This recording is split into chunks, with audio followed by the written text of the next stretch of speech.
This is a review of functions, beginning with question 1 on the domain and range. As a reminder, the domain is the x values, and the range is the y values. So as we go to first examine the x, the domain, we're going to be looking kind of as the graph moves from left to right, trying to kind of see where does it start at and where does it end at. So if we start over here and kind of move across the x-axis, the first point it touches at is right here. We'll note that that is at x equals -4. The second question we're going to want to ask ourselves is at that critical point, at -4, is it included or not included? Looking at the graph, we'll see there's a closed circle. When you have a closed circle, you'll know that something is included. So it will be greater than or equal to or less than or equal to. If you have an open circle, then you'll have just greater than or less than. That would not include the point. So for this one, we can say the domain is the x values greater than or equal to -4. We know it's greater than or equal to because as we move across the x-axis, this arrow at the end tells us that the domain will continue, and the graph would continue towards positive infinity. Secondly, we're going to look at the range. To examine the range of the graph, we're going to again start from the lowest value. We're going to start from down here on the y-axis, and we're going to move up. We'll notice the critical point, the first point we touch at, is right here. On the y-axis, that's where y equals +2. From there, once again, we can notice as we move up, the graph will continue. It looks like this arrow is only going over to the right, but it is slightly going up as well. So the graph will end up continuing forever towards positive infinity. Again, the last question to consider is that point +2 included or not included? So if we look right here at y equals 2, we'll notice it's a solid included point. So our final answer for y is greater than or equal to +2. Examining the answer choices, that matches up with answer choice number 2. For question number 2, the graph of f of x is shown. It asked for the value of f of 3. So first thing to kind of note is the graph of f of x is shown up here. So we'll notice in this situation right here, inside of the parentheses, we have -3. That means that the x value must be -3. So if we go on the graph to where x equals -3, right here, we'll have to look up, and we'll notice that this point right here is the graph of f of x at f of -3. What is that y value? So if we count up 1, 2, 3, 4, 5, 6, we can tell that the y value at -3 is +6. For question number 3, we're asked to evaluate the function. Again, you'll notice that 8 has replaced or been plugged in for x. So inside of the function, we're going to replace 8 in parentheses in all of the places where 8 or when x was originally included.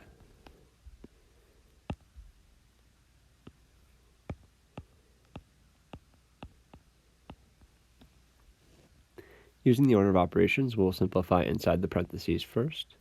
1/4 of 8 is 2, plus 3 is 5. 8 squared is 64, and half of that is 32. 32 minus 5 gives us our final answer of 27. You can also use your calculator and just plug in this expression, which is our recommendation. Question number 4 starts going into the definition of a function. To be a function, for every input, we have to lead to one output. Something is not a function if we have one input leading to multiple outputs.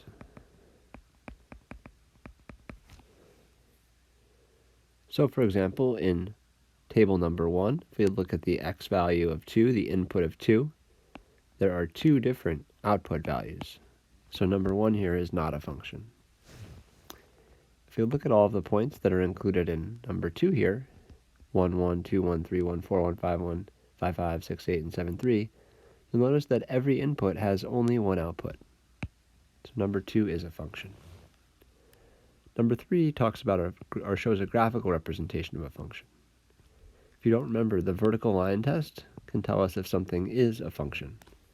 In this case, if we move a vertical line across the graph, we can see we're touching in more than one place. That means for each input, there's more than one output. That does not pass the vertical line test. It's not a function.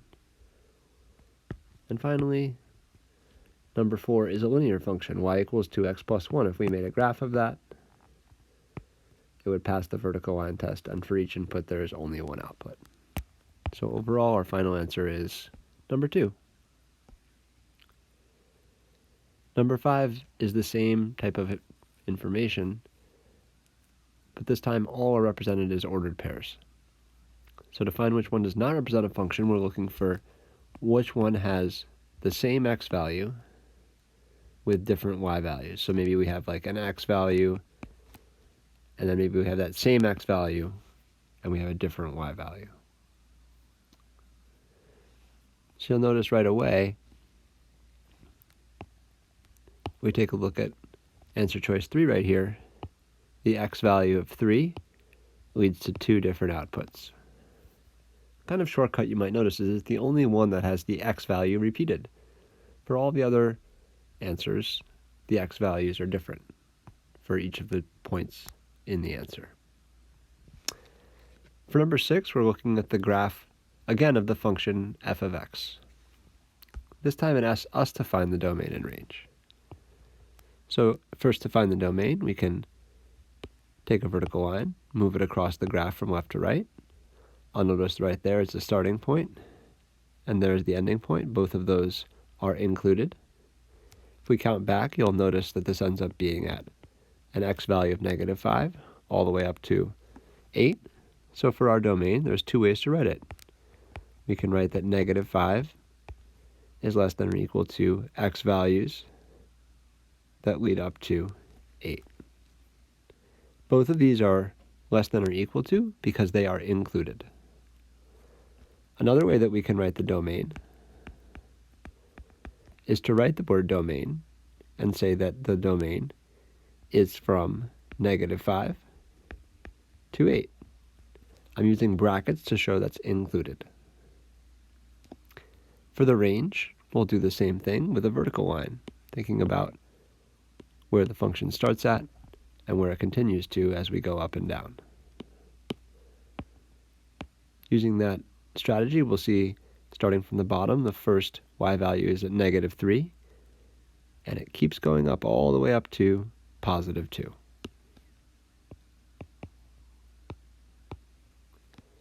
Down here on the bottom, we'll see again it's a closed point at -3, and at 2, although there's a line here, it's not an open circle, so that we can consider this to be included. So for our y values, we start at -3, less than or equal to, again, we're talking about range. So the range is the y all the way up to +2. If you wanted to write this in interval notation would be -3, 2 included. Again, both are brackets because it's less than or equal to signs. For number 7, we're asked to look at something which is called a piecewise function. Although it looks pretty complicated, this is just saying we have one function. In the first part of the function right here, the equation is 10x. And we use this function between 0 and 40. This situation is talking about working at a hamburger shack. So we use this top equation if you work from 0 to 40 hours. The bottom equation down here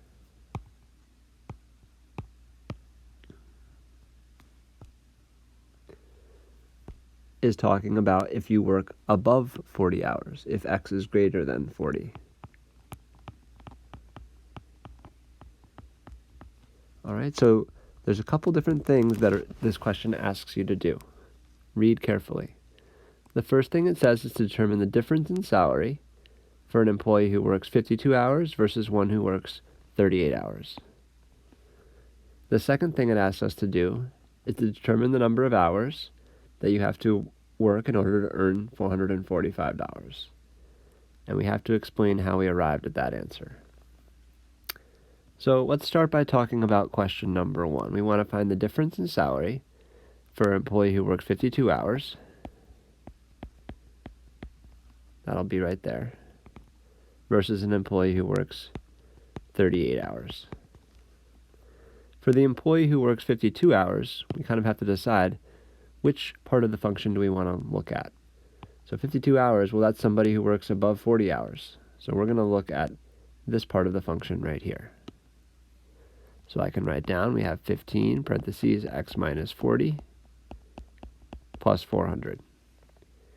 In this situation, the x value, the number of hours, is 52, so we can replace that for x. So we'll have 15 times 52 minus 40 plus 400, 52 minus 40 being 12.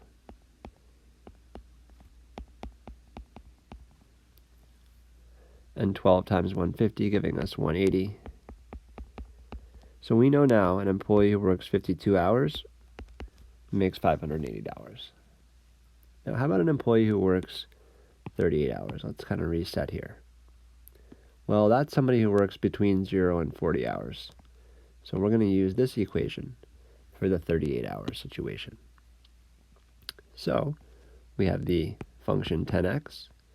In this situation, x is 38. So we have 10 times 38 for a total of $380. Problem 1 says to determine the difference in the salary. So we say the person who worked 52 hours, they make $580. The person who worked 38 hours, they made $380. So the difference in their salary would be $200. And that's the answer for part 1.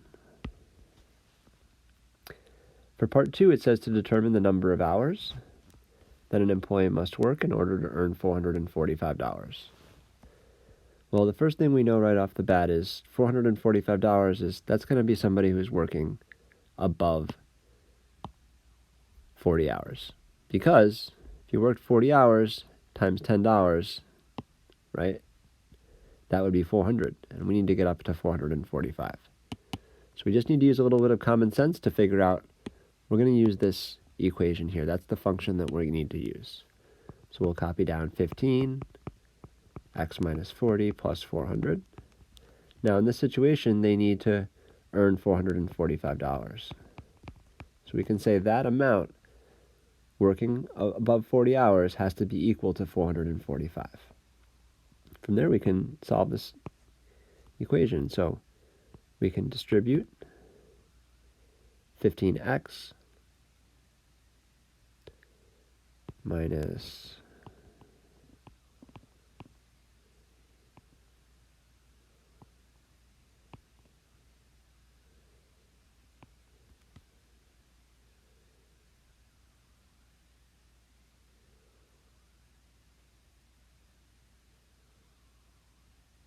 600 plus 400 equals 445. Then we have 15x minus 200 equals 445. Add 200.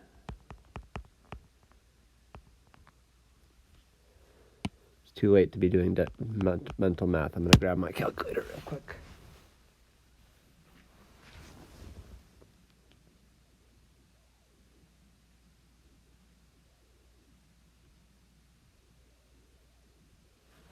All right, so we can divide 645 by 15.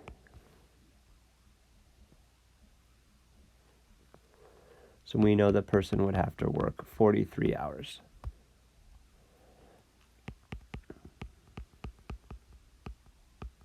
Okay, and from there you would just need to explain how you arrived at that answer. So you could say, I set the equation for working more than 40 hours